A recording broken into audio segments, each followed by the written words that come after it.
बदरी बरसे के न ले रहलो नाम से बाबा कैसे आइयो बाबा धाम।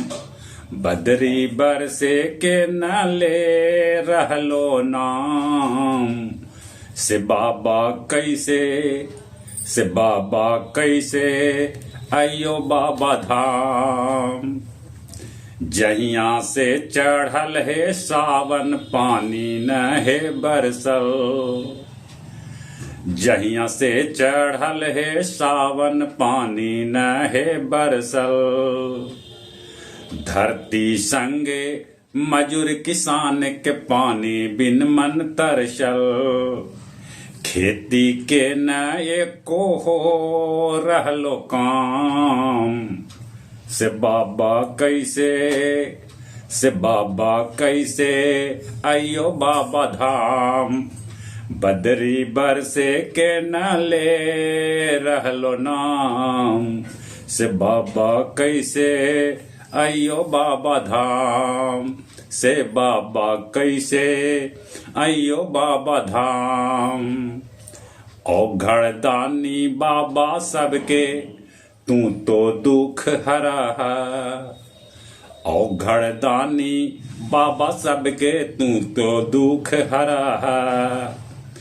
बिगड़ल से बिगड़ल काम तू बाबा चुटकी में हल करा। बिना पानी कैसे बचत बाबा जान। से बाबा कैसे आइयो बाबा धाम। बदरी बरसे के न ले रहलो नाम से बाबा कैसे आइयो बाबा धाम। से बाबा कैसे आइयो बाबा धाम।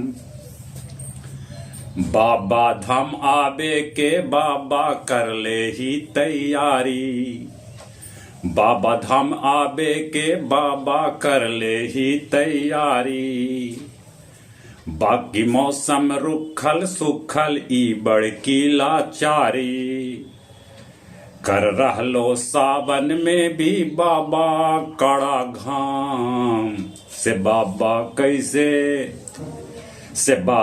कैसे आइयो बाबा धाम।